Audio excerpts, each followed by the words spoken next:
Hi everyone, my name is Mohammed Sajid and I am one of the presenter who will be presenting first session during first half an hour. And after that, you will hear my colleague and pluralsight author Mohammed Osman for presenting the second session for machine learning in Microsoft ecosystem. And I'll be presenting hardening Cosmos DB security. So I'm really excited. I'm giving a delicious meal to Dandris Kyrgyz. All right, so my name is Mohammed Sajid. I said earlier, I'm a cloud solution architect and I worked at PwC.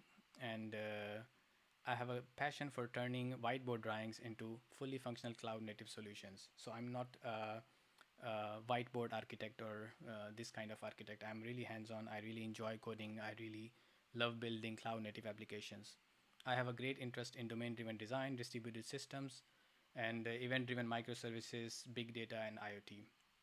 The best way to actually communicate with me is via Twitter, or you can also connect with me at LinkedIn. I use LinkedIn quite a lot, so this is really a good place where you can connect with me. It's a multi-model system. So in Cosmos DB, security is really important. This is the database that was born in the cloud. Unlike many other database systems that are actually legacy systems, or they were actually they are immigrant to the cloud, but Cosmos DB was born into the cloud. So by default, security, high availability, scalability, that is like a prime pillars of Cosmos DB. So Cosmos DB is really secure by default. We already have encryption at rest. We have master key or resource token based authentication mechanism today. uh, I spoke to Microsoft, and they are also planning to actually release a really good AD and Active Directory integration very soon. Probably you will hear it within this year. Cosmos DB used to support virtual network integration using service endpoints before, and today we will actually look at a new feature which is called Private Link, and that is very promising. And Cosmos DB always had this IP firewall feature, which can actually which is a whitelisting mechanism. You can actually whitelist certain IP addresses, and only those IP addresses can actually reach to the Cosmos DB. Then Azure also by default Azure has this DDoS protection, and I mean it's pretty. I would say it's very difficult to actually break into Azure. So yeah, it's pretty secure system.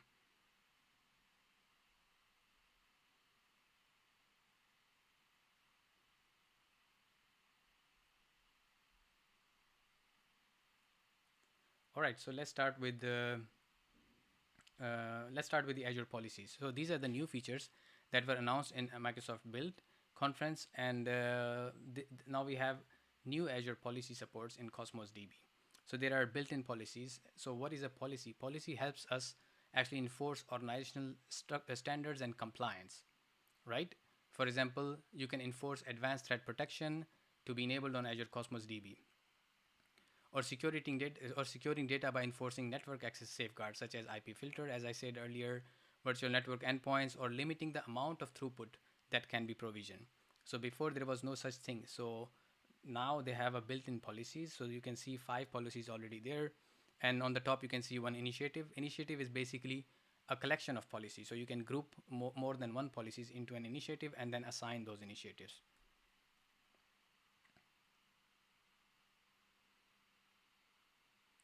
Yeah, so then after that we will talk about a little bit encryption. Encryption at rest.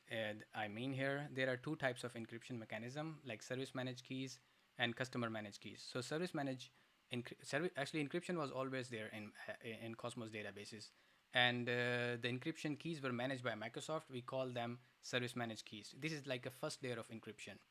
All the Cosmos DB databases are encrypted by default, and it is not a new feature at all. However, now as a customer, we can manage the encryption keys. Why do we need control why do we need to control the encryption key when databases are already encrypted? Well, very simple. There are a lot of compliance reasons that actually require us to sometimes have control on the encryption key. But Microsoft actually did a double encryption mechanism for us. So what they do, they still have service managed encryption, but what we do, we can now actually encrypt it using our own key on top of that. So that will be double encryption, right? So today we will see how easy it is to actually enable the customer managed keys on Cosmos DB. I will show you very soon. So what do we do? In order to actually enable customer managed encryption, what we do, we need a key vault. So key vault need to have two properties set. So that is soft delete and purge protection. Without that, it is very risky actually. It's very risky to actually enable customer managed key based encryption and then not having those features turned on the key vault. This is very, very important because if you lose the key, remember, Microsoft does not have control on the keys we have. So what happens if we lose the keys? Actually, we will lose pretty much the database. So that is like irreversible. So that is important to have those properties set when you work with the key vault. And while configuring the key vault, you have to actually give permission to Azure Cosmos DB service account. And you can actually, when you when you select the service principal, you can actually search for Azure Cosmos DB. You will find that service account. So what kind of permissions this service account needs to have? So there are 3 permissions that are very important, and that these are the minimum permissions Azure Cosmos DB wants to have. That is get, wrap, and unwrap. Without that, Cosmos DB cannot work actually with that key. So make sure you set those permissions. Once we have those permissions, and what we will do now, this is the time when we will actually configure Cosmos DB or create Cosmos DB using these encryption keys. So what do? We fill in information in basic and networking section. I'm not showing you right now those because that is not the target. So under the encryption section, you can see there is a section called data encryption. So in data encryption, we have 2 options: either service managed key, which is by default. If you do not really want to control the encryption keys, please use the service managed keys. I mean, that is really secure. It has been working really well. I have been using them forever. It's very simple. So you have to choose customer managed key if and only if you really need it for compliance reason. And how do you know that you really need it for compliance reason? Go check with your legal department. Do not decide just because you want to try this feature for your production databases, right? So when you choose customer managed key, you have to enter a key vault URL or URI, and that URI should not include the version GUID. So you can see in the screen, like this is how much we really want to see.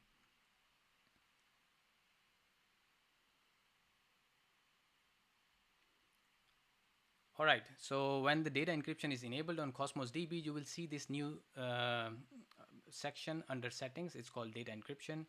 And in that data encryption, you can now see the customer managed key is selected, and there is a key that is being used for encrypting and decrypting databases. This is as simple as that. Very simple, very quick, and it doesn't take more than 2 minutes to actually configure. And I will show you that in the portal as well in a minute. Okay, now let's talk about the IP filter. This is not a new feature. It's very old feature, but still very good feature actually to harden the security of Cosmos DB.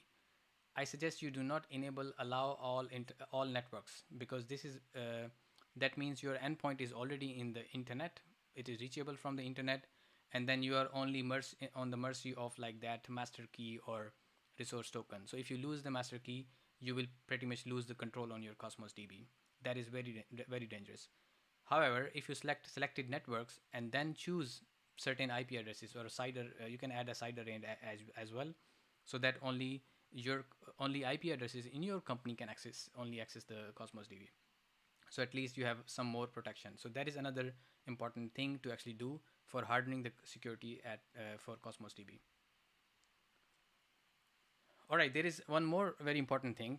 Cosmos DB by default supports TLS version 1.1, 1.0, 1.2, and so on. And as you probably know that TLS version 1.0 and 1.1 are not really secure, and there are a lot of weak ciphers even in TLS version 1.2. And Microsoft actually does not. Microsoft want to support all the customers, right? All the clients, even with the lower TLS version. So they have those weak ciphers available for the clients in TLS, even in TLS version 1.2. So I will show you one workaround, like how you can protect your Cosmos DB against these weak ciphers. But if you really want to restrict your Cosmos DB endpoint to TLS version 1.2, So what you have to do, you have to actually send email to Azure Cosmos DB TLS at service.microsoft.com and explain them the problem. They will actually immediately fix it for your Cosmos DB account. All right. So what happens if you put your Cosmos DB URL into SSL Labs or for scanning these things? So this is what I did. And if you look at it, this is not a problem when your client is in your control. But imagine if your client is not in your control. Let's say your Cosmos DB is being used directly from the browser, and you're utilizing, let's say, you have a public data. You do not want to have any kind of data. I mean, it's a public data. It's available on the internet, and what you don't want any intermediate server between your browser and Cosmos DB. So what you will do, you will actually create a read-only key for the Cosmos DB and put it direct. You can put it directly on the browser, and then browser is communicating with your Cosmos DB server directly. So what is the problem now? Now problem is client is not in your control, and you still have these weak ciphers. So what you will do? So problem is now these weak ciphers, you can see, even if you ask Microsoft to restrict the TLS version to 1.2, you will have these weak ciphers. And if you have security team in your company, they will actually complain about it. They will say this is not good. I mean, you cannot allow these weak ciphers. And since Cosmos DB is a Microsoft product, it's a PaaS service, we do not have control. As a customer, we do not have any control on like disabling these weak ciphers. However, we could do that on the client, but let's say client is not in our control.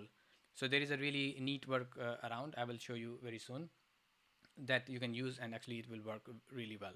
So it's like you have to proxy your Cosmos DB behind Azure front door or behind the application gateway. So I will show you in my reference architecture in the end. All right, so if you put your Cosmos DB behind a gateway, or if you put your Cosmos DB behind Azure front door, if you remember the session from Mikkel a few weeks ago about front door, so that is really fast and really neat service. And same thing with the gateway. The only difference could be that front door is like a global service and gateway is a regional service. So what I did, I actually performed a benchmark, and I tested like whether how much it is different in terms of performance if I directly access Cosmos DB endpoint or do it indirectly with my front door or my gateway. And the difference was really low. I mean, really negligible. So I mean, if you can afford that much latency, or if you can afford that much delay in response, I would suggest go with the indirect approach. So put a proxy in between your Cosmos DB and your put a proxy in between Cosmos DB and your client. So that will be really neat solution. Then you can actually remove those weak ciphers in both application gateway and the Azure front door, right? All right, then now we come back to the third feature, which is called network isolation using private link. This is not like a service endpoint. It is totally different thing. It's a private link, and private link is one of my favorite features because this makes the this is the mechanism to convert your PaaS services private, or make their endpoint or their accessibility only from within the VNet. That is really neat. So yeah, as I said, Azure Private Link enables you to access Azure PaaS services, for example, Cosmos DB, because we are talking about Cosmos DB today, over a private endpoint in your virtual network. That endpoint is only available inside your VNet. All right. And of course that means it is available to all those resources that are sitting in your corporate network, or that are sitting within the same VNet, or anybody who have access to that VNet via some kind of express route or other gateway technologies. So technically this feature was available since March, but it was re-announced in build. So I mean, I already knew about it, and that feature was available since March. And by the way, it is not a Cosmos DB feature as such. It is a networking feature that we can leverage to reduce attack surface by introducing a secure endpoint which is private to your VNet and not available or routable via public endpoint. I hope you understood. Not be routable. All right. And yeah, this is pretty new feature, and I'm really excited about that. I have already tested it, implemented it in few scenarios, and I'm looking forward to change all my Cosmos DB into private link, so that I can put gateway or Azure front door on top of them, so that I have a proxy in between. Then I can actually reduce these weak cipher and even don't even need to contact Microsoft for disabling TLS version 1.0 and 1.1, because then I would do it in that proxy or middle layer. So if you look at this reference architecture, Cosmos DB, of course, in this diagram, I have also included data encryption using customer managed keys, but that, of course, that is optional. And I would suggest don't do it. Please don't do it if you don't need it. So we have encryption, keys managed by a customer. Cosmos DB is connected with the key vault, and it has permissions, get, wrap, unwrap, if you remember from the previous slides. And then private link, what it does, it actually publishes private endpoint inside the VNet. So what is actually that private endpoint? Actually, it's a special kind of NIC or network interface card that has that gets an IP address from the subnet you deploy it into. So when you have that IP address, so what happens? The traffic can only be routable within this VNet or anybody who has access to this VNet. For example, in this case, you can see the express route is mentioned here, so you can actually access it from your corporate networks. So if this is your corporate network and connected via express route, you can access it. Similarly, these virtual machines, these are actually sitting inside the virtual network. That means they can directly access to this private endpoint. But there is one catch. Cosmos DB does not listen to IP addresses. Cosmos DB listens to host names. So how do we actually resolve the IP address from the host name? These now have become private now suddenly, because earlier they were public, but now they are private. Now we cannot actually use Azure managed DNS servers or public DNS servers or even your private DNS servers without having an entry of this new host name. And the host name is like documents.azure.com, which is the host name for Cosmos DB. So we need to have some kind of technique. For example, private DNS. In this particular diagram, what I have done, I have created a private DNS, and when you enable Cosmos DB for private endpoint, this thing happens automatically behind the scene. So Cosmos DB will create it for you. All right. So this is the reference architecture I wanted to share. And now very quickly, we can jump into the demo. So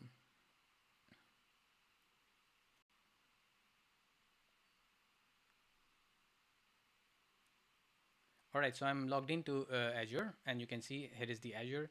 And what I will do, first I will actually show you quickly what are the policies available regarding Cosmos DB.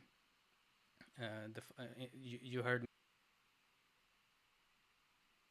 So what I will do, I will go into the definitions and quickly search for Cosmos DB, and then we can see the policies available to us.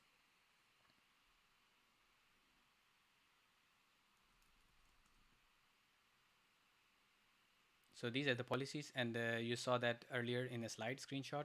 So let's skip that because we don't need to implement them. All right. So next is actually going to Cosmos DB.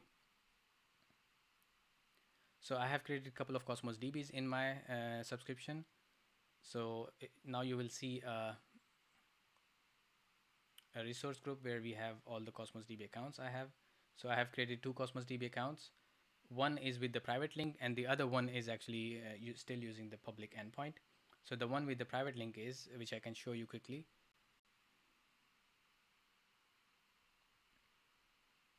I will collapse this extra blades to get some real estate. So there are 2 interesting places that you have to actually check when you create Cosmos DB. So you can do this either while creating the Cosmos DB account or afterwards as well. But for the encryption, if you really want a customer managed key, you should do it when you are creating the Cosmos DB account. All right. So if you go to the firewall and virtual networks, you will not find private link or private endpoint there, of course, because you have to come here in the next one. So in the firewall and virtual networks, you will configure IP filtering, or if you want to connect it to the virtual network, but that will give you the service endpoint technique. But I want to actually show you the private endpoint connections.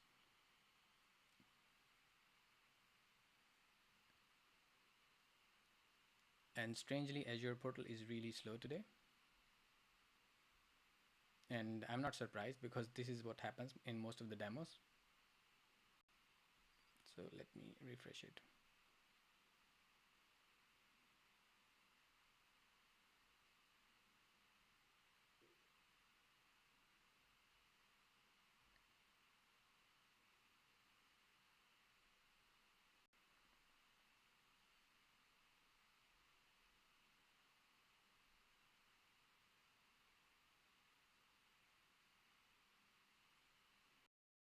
right, looks like Cosmos DB or Azure is not very friendly today.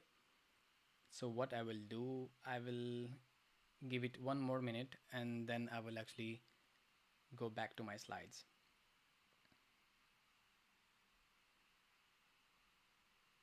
Something else. But anyway, without wasting your more time, I will go back to the slides and continue from where we left.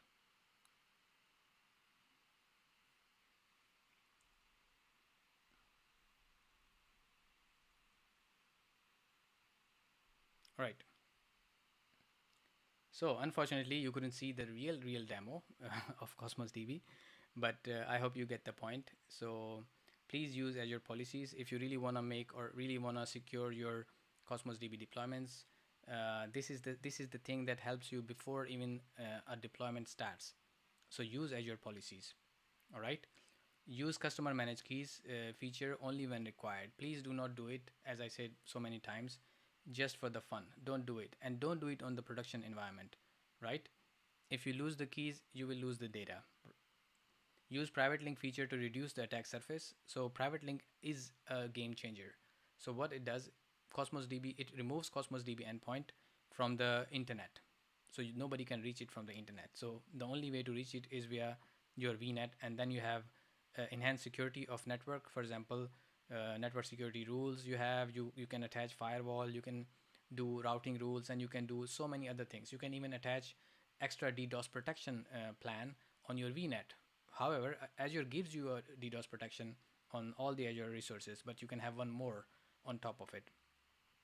For the TLS version, if you really are concerned about version 1.2 and 1.1 and 1.0, and you really want only 1.2, just contact Microsoft and they will actually restrict your Cosmos DB account to TLS version 1.2.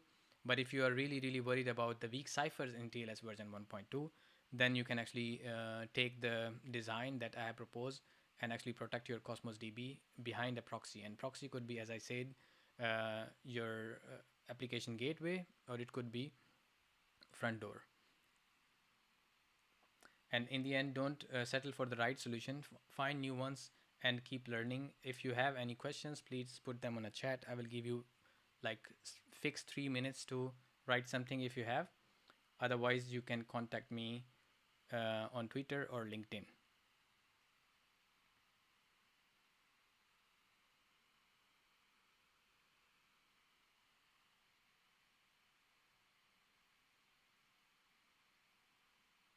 All right, I haven't seen any new questions or any question coming in. So I will end my session here, and I'm really glad whoever could join. And if you're watching it offline, I hope you have enjoyed. I'm looking forward to actually watch next session from Osman. Thank you very much.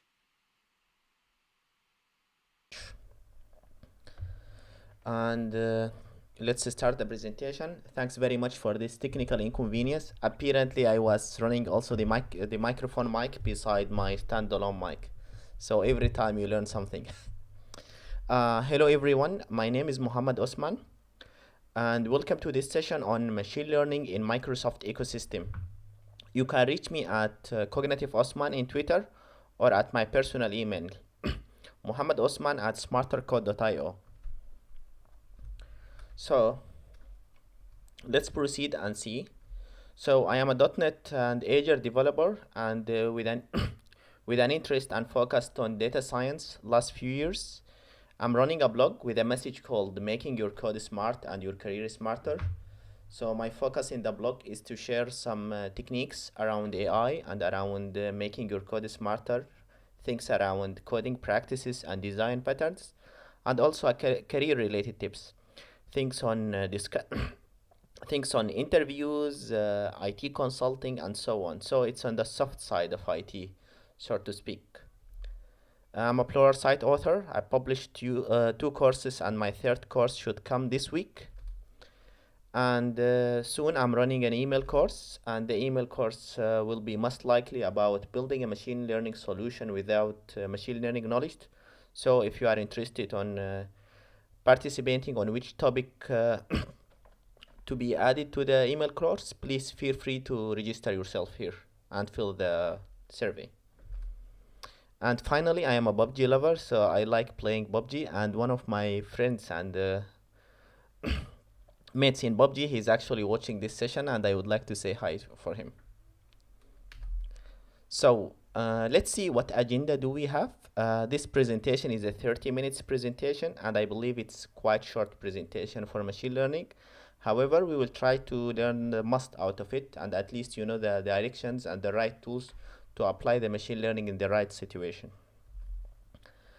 First thing first, at the beginning I would assume that you have zero experience with machine learning, so I'm gonna introduce what's so-called the machine learning pipeline, or how the machine learning process works from the very idea down to when you have it in production up and running. Then we will discuss the first method, how you can do machine learning, and it's quite straightforward. It's with Azure AI Cognitive Services, and I believe my colleague Peter here in Azure Stockholm spoke about those type of services. The second way to do machine learning is through newly introduced framework from Microsoft. It's called ML Dotnet. We're gonna look into that. And finally, we can see how we can do machine learning in one cloud service called Azure ML. And we will conclude with some takeaways. In short, I knew machine learning is a buzzword, so a lot have heard about it, and most likely many of you already researched it, so you already know what sort of machine learning is. Maybe not like the academic definition, but of course you have some idea what machine learning is. So in a nutshell, it's just making systems improve through experience. We will not delve into more academic definitions and so on, just let's leave it on this level. And you can see machine learning in many things in your daily life.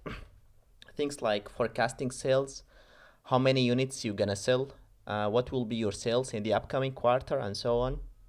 You can also use it to segment your customers, so that if you want to send some sort of titled offers or titled promotions and so on, you can use it for object detection. And this is more in the side of what's so-called deep learning that uses neural networks. But still, you can put it under the general umbrella of machine learning. And another application is spam detection in your email. When you get those emails from the guys telling you a rich guy died and they want to share it in your bank account, a part of the money, and so on. So Microsoft is using those type of technologies behind the scenes to detect the spam. So let's start understanding what machine learning pipeline is in a very simplified view. Usually, when you start with the machine learning, you have a specific business problem you would like to solve. And this is very important to define your problem, because it will answer many other parts in the machine learning pipeline, like what sort of algorithms you're gonna use and so on. So the problem can have different types, like classification problems, regression problems, and so on. And how you define this problem? By having a discussion with the business people. So the business people should drive this part, because they will be driving the whole solution. So once you define your problem, it will be the time to deal with the data. So the first part you need to do with your data is to source the data. And this is also called data engineering. Most likely you have your data scattered in different systems across the organization. Maybe some APIs in the payroll system, maybe some databases that's related to the ERP. Maybe you have it on some files and so on. Then you'll need to collect this data and then prepare it. And actually this phase, data preparation phase, is one of the toughest parts of the machine learning pipeline. Why? Because most likely you have your data in different shapes, in different formats, in different units. You have wrong input in the data. You have what's so-called outliers in the data. It's a really, really big part of the science in machine learning to do that. And then you proceed with something called data segregation to separate your data to test and training sets.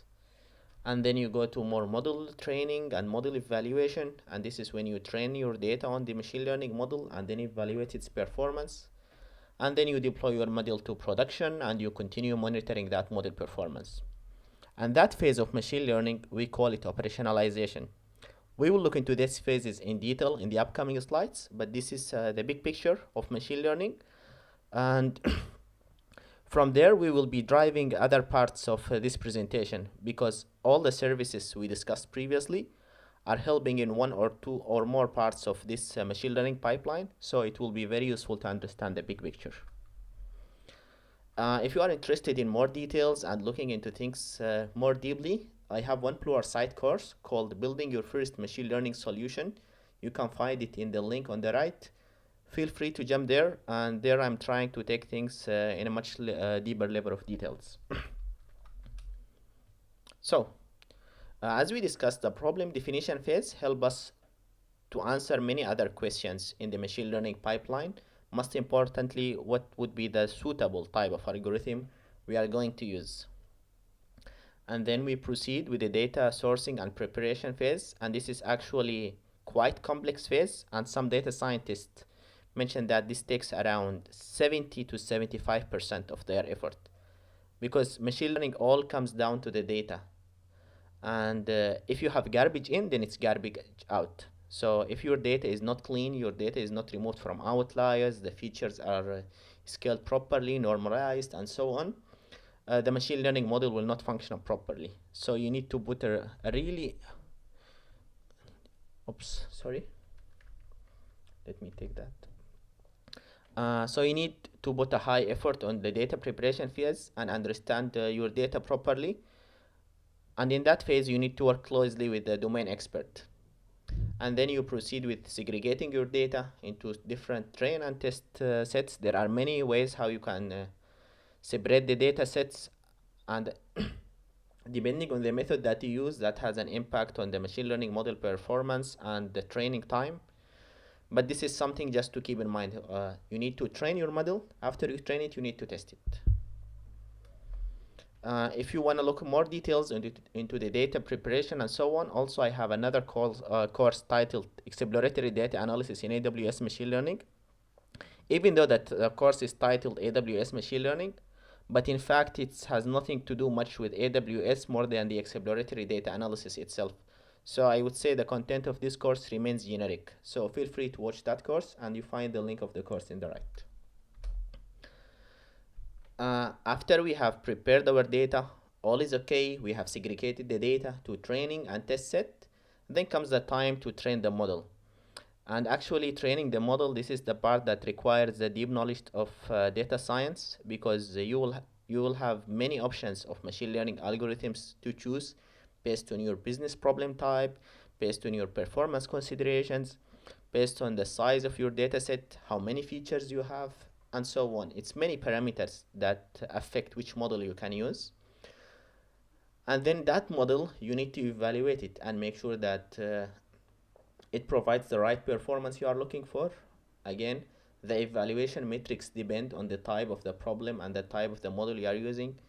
Classification problems have different metrics than the regression problems, and each one of them have a different type of metrics that tell you different type of stories. Either it's things related to variance, either it's things related to precision, recall, and so on.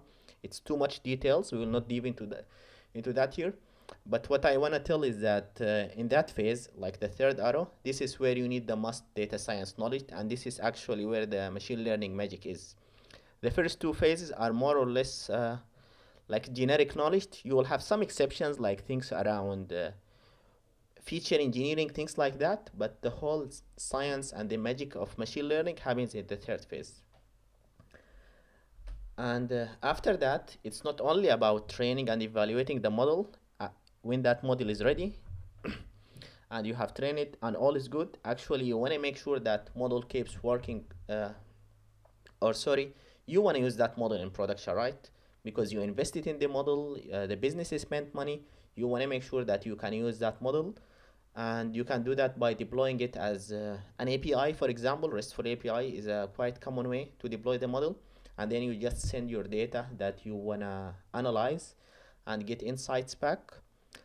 And after you deploy the model, the story hasn't ended. You need to monitor the model, make sure that it's still doing good, the accuracy is good of the model, and so on. So it's a long story with machine learning. And actually things does not end with the model deployment. Why? Because usually when you deploy a machine learning model, something called data drift happens, and that means simply the new features and the new insights you are getting from the real world data starting to divert from what you got in the past. For example, maybe you collected and trained your model on some data regarding certain consumer purchases, but now the world has changed. COVID-19 came, people purchasing behavior has changed, and your data are gradually becoming irrelevant, and actually you will need to retrain your machine learning model. So you need to put an eye on what's so-called model drift, and this is a part where you need to complete the cycle of the machine learning model and collect your data again and make sure that your model remains relevant. So in other words, to do machine learning is actually quite amount of work. You need to do things regarding business analysis with with the business, understanding their real needs. You need to do things around data engineering. You need to train the model. You need to evaluate the model, take it to the production. So it has many aspects of it, and sometimes simply doing that is not easy. And that will take us to the first topic of the presentation, Azure Cognitive Services. And it's doing artificial intelligence through RESTful calls. Let's see what that means. So, if we look at this complex machine learning pipeline, what AI as a service or the cognitive services tell us that, okay, forget about all these parts shaded and just please focus on two things. Focus on your problem and focus on the data sourcing. What does essentially mean? That you will just send in your data and then you will get analytics. All the magic inside the box, someone else will do that for you. There are many providers in the market providing that service. Of course, Microsoft is one of them. Amazon, Google, Alibaba, all of them, they are providing this type of services. But the whole idea is that if you don't have machine learning competence, you still can apply machine learning by using those types of services. So you only need to decide on the problem definition and on the data sourcing. Just provide the data, make sure that you are using the right machine learning service. You already have machine learning in your solution. So if we want to visualize that, usually you have your application in a certain organization boundary and you have your AI service. For example, it could be something in Azure Cognitive Service. You will send in your data and you will receive analytics. That's in a very nutshell. There are many different types of services. It can be things around image recognition, sentiment analysis, forms analysis, transcription, and so on. The list is very long. You can check that from MSDN and Microsoft documentation. But one limitation of this technique is that the type of problems you can use with this technique is quite limited. So it depends on what Microsoft is providing out of the box. If you have your custom problem, that simply doesn't work. It's true that they have some services that you can customize to some extent, but it will not be as flexible as developing your model from scratch. Like you will not have the granularity down to changing certain machine learning parameters. We call them hyperparameters and so on. Another limitation is that to do this type of machine learning, you will need to send in your data out. So if you have some considerations around GDPR and where your data resides and so on, so that can be challenging. Microsoft is trying to circumvent, trying to work around that by doing machine learning in containers instead of the cloud, but still their containers are not up to date, they are not covering all the services and so on, so it's still that's a consideration. The last consideration I would think about is regarding the performance. So for every machine learning analysis, you will need to call something in the internet. For every machine learning analysis, you will need to call the service in the internet, which means that actually you will need a longer round trip. So let's have a very quick demo around the machine learning in the cloud, and I'm gonna show you that how we can do it. So let me go to my Azure portal, and then I'm gonna sign in. Sorry, I need to sign out first and then sign in.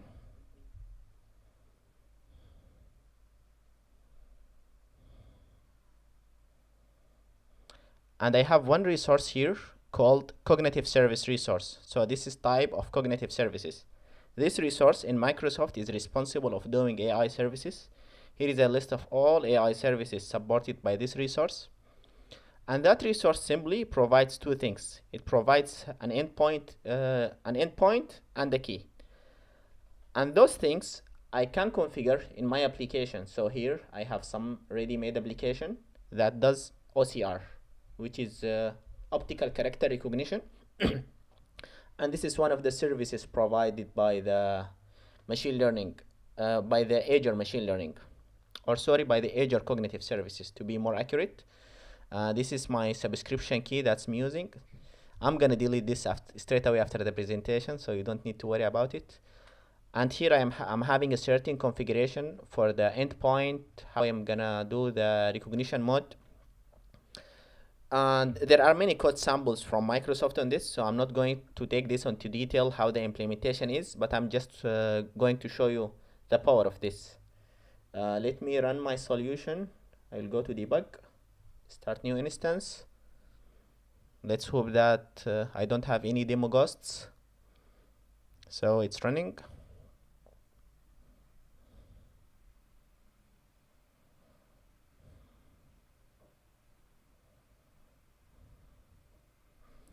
Okay, so I'm gonna choose this image, and this image has a certain text on it, so I'm gonna upload it, and when I click process, that image will be sent back to the Azure Cognitive Service, and it's going to recognize that text. Okay, I will click process. It should hit some breakpoint I have in my application. Yeah, it's returning the result. I'm not rendering the result in the screen, but I can show you the results over here.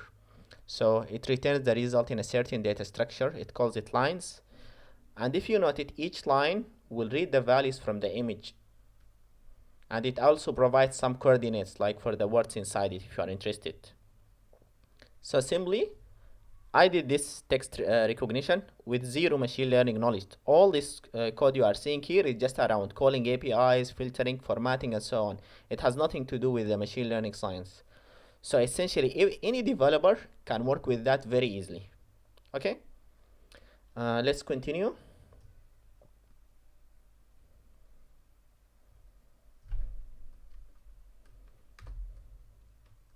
So if you are interested to know more and read more about the AI services, I have one article in my blog. It's called AI as a Service, where I take this into more details, discussing different type of services and so on.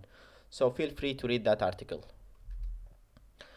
The second way to do machine learning we are going to discuss, it's the ML Dotnet framework.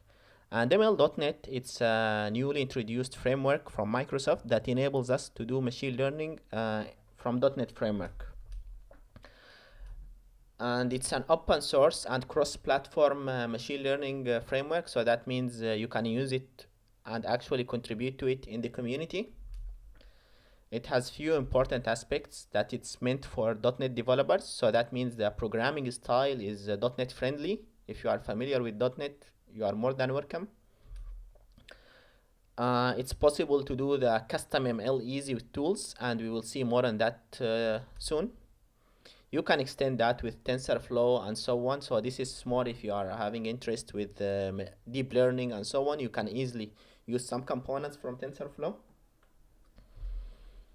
And it's trusted, proven, and scalable. So this is not just something Microsoft newly released and it's something not serious for fun. Actually, this is being used in production grade products by Microsoft. And so it's trusted and proven. So you can actually use it in your production systems and you are pretty much in safe hands. It supports something called AutoML with some CLI and tools. So, and the term AutoML in machine learning, the term AutoML in machine learning means that whenever you are doing machine learning, you are supposed to choose which type of algorithm you are going to use, depending on the type of the problem. And that can be one among many alternatives, and you need to try that manually, modify some parameters and so on. What AutoML does is automates that part for you.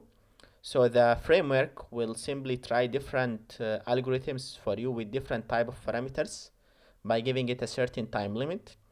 And then it will choose the best model for you. So actually it's making some part of the machine learning pipeline quite easier by taking the decision of which machine learning algorithm is better on behalf of you. And also it has Jupyter notebooks. So if you are not familiar with the Jupyter notebooks, it's just some way to do your machine learning in a very friendly way through UI to enable you to write some text and so on. This is quite common to use with Python, but actually now it's possible to do that with C#. So right now there are some out-of-the-boxes problems that Microsoft is providing to solve with ML.NET. Things like sentiment analysis, customer segmentation, object detection, fraud detection, and so on. All those type of problems can be solved with ML.NET. And the interesting part about this framework, unlike the cognitive service, is that you can do this on-prem, like you can do this in your machine. The cognitive services, you needed to do that in the cloud, and of course that entails many other considerations.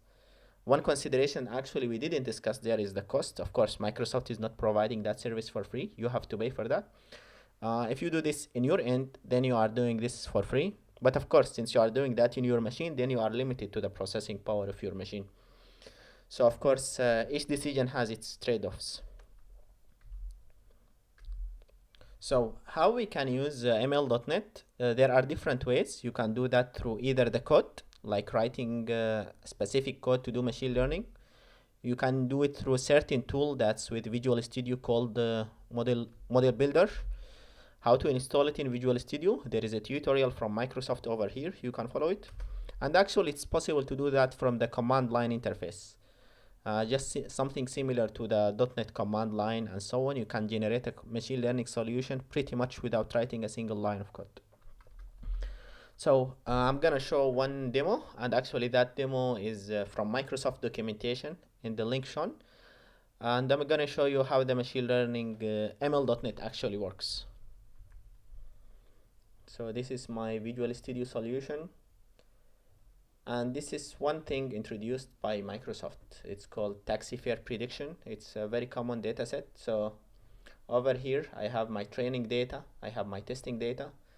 And here I have the console helper. Again, I'm not going to dive into the details of this, how it's working and explaining different parts of ML.NET. I'm quite sure this is something will be straightforward for every developer. But what I want to stress is the ability to do machine learning without much machine learning knowledge in your computer. Actually, this is a big advance in this field. So, where is my program CS? This is the helper. Okay. So essentially what this does, it just builds, trains, evaluates, and saves the model. So simply, this class is doing the whole things in the machine learning pipeline, from the model building, training, evaluation, and saving the model, which is more or less the operationalization and deployment. And you can see here pretty much many things are being done: loading data from files, filtering some data, and all of these APIs are actually from the ML.NET namespace.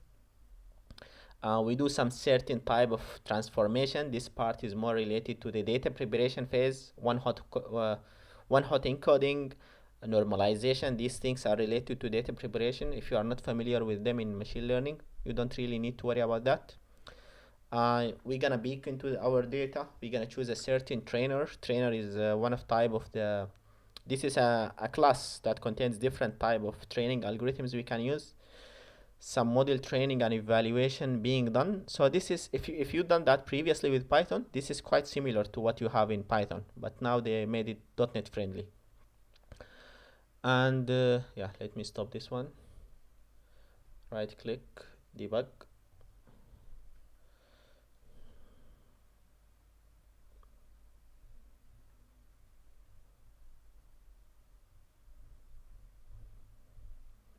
So this is the output from the model training process. So it shows you certain values, like the predicted value, the actual estimated value.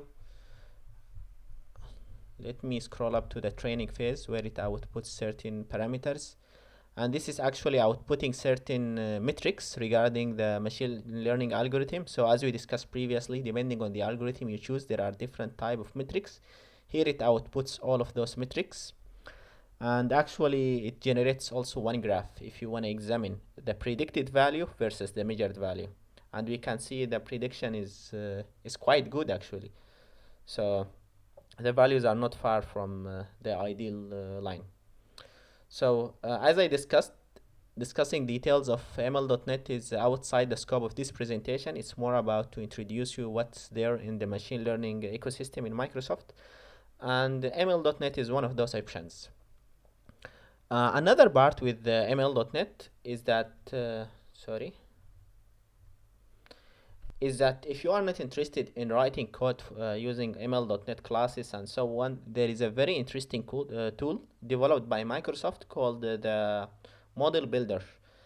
And here you pretty much you don't need to write any code. It will just automatically parse your data, generate the model, take some instructions from you, train it, and then you are pretty much having your machine learning. This video is originally a GIF image from Microsoft documentation. I'm gonna run it over here and I will explain while the video runs.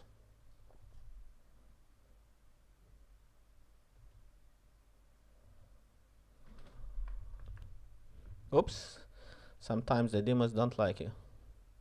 Okay, I hope that this, let me start this again. Yeah. So what's here is that I have a specific project, and in that project I decided that okay, I want to add a machine learning feature in my project. So right click in the project, go to add, and then new item. And then there is an option for machine learning. So you see, you choose the machine learning option, and then you get presented with this window. So you will have this window titled the ML.NET Model Builder when you install that in your Visual Studio. And it will start by showing you which scenario you would like to use. So it chooses here the sentiment analysis scenario. Simply you will provide an input. Right now, as far as I know, Microsoft supports either files or SQL Server. They promise that they will support more type of sources in the future. Choose the CSV file that you would like to do sentiment on. One column is the sentiment and the other is the sentiment text. The second phase is the training phase. So it set one parameter, like the maximum training time is 10 seconds. It asks to start training. The training now is going in progress. And as you can see, it automatically chooses the best algorithm. It's the average perception binary classification algorithm. And it directly run the evaluation on that algorithm. Those metrics you see, those are type of what we call classification metrics, things like accuracy, area under curve, and so on. You don't really need to bother about that. That will be done for free for you. You will go to code part, add projects, and it will actually generate a machine learning project for you. Congratulations, no machine learning knowledge is required. So that concludes the second way to do machine learning in a Microsoft ecosystem. The third and the last way is through Azure ML, and it's actually the most powerful way because it's doing machine learning in the cloud. So it's a machine learning service that's in Azure, so that means it enjoys all the benefits of Azure from the availability, scalability, and so on. And it actually manages the whole ML ops, or what we call machine learning operations, from the very beginning of problem definition to operationalization.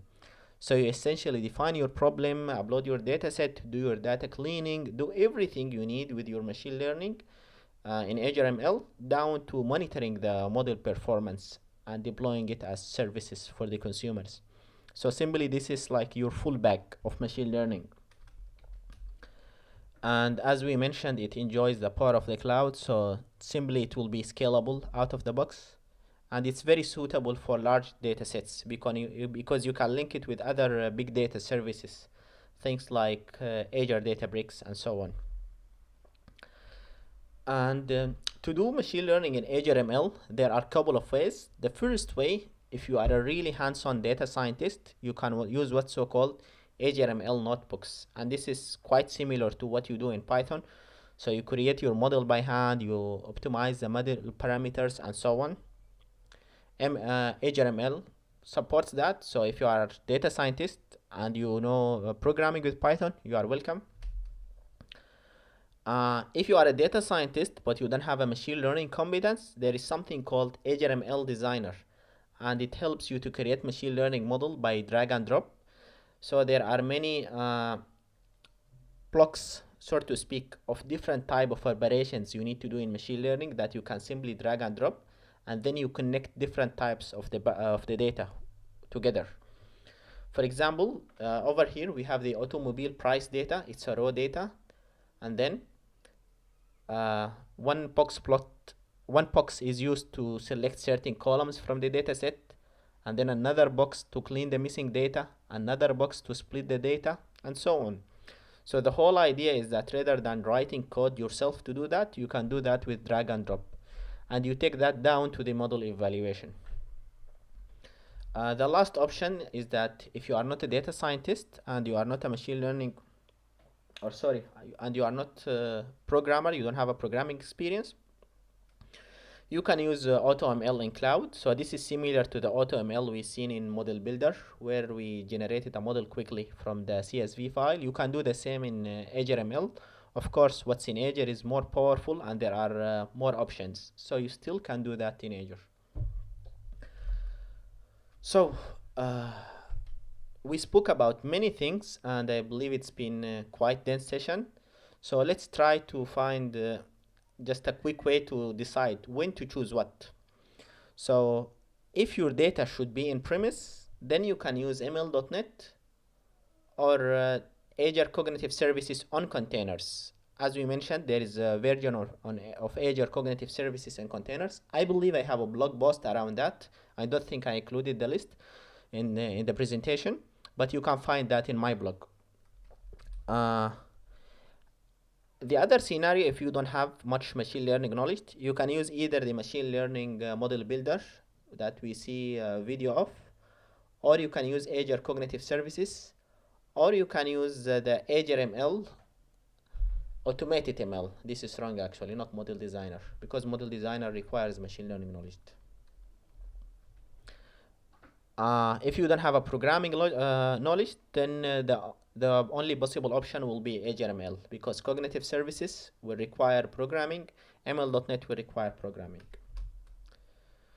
If you want to customize your models, and by customize I mean that you want to control the machine learning algorithms, parameters, and so on, so you need to do that either through ML.NET, not through Model Builder, but like through the Fluent.NET API, or using Azure ML. And in that case, you will use either the model designer or the notebooks. Of course, you can't use automated ML here.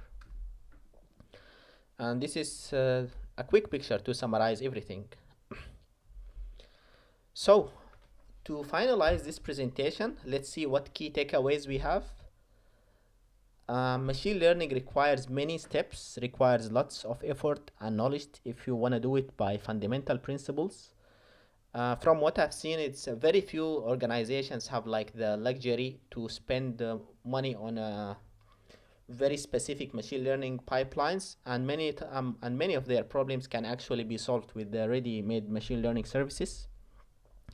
Use the right framework and the right tool for your specific situation. Don't try to do everything from scratch in machine learning. There are ready-made frameworks, ready-made tools. There are some solved problems, as we've seen. Try to choose the one that fits your situation and use it. And of course, understand the consequences of your decision. If you want to really keep an eye on your model performance in production, Azure ML will be a very good option. Otherwise, you will need to do some other custom things if you want to monitor the model in production, like log the things from the model and then monitor the logged values versus the predicted values and the actual values and so on. So that concludes the presentation. Thank you very much, and I apologize again from the technical inconvenience that happened in the beginning. I hope that you found this session informative, and we can put 2 or 3 minutes for questions if you wish. Feel free to put the questions in the YouTube chat.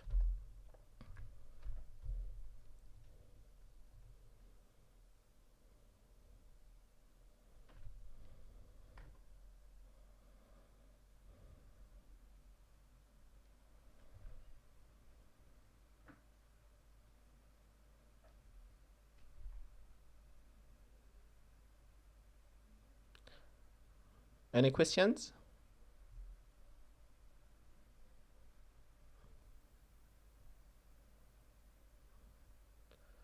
So, okay, it seems that we don't have questions.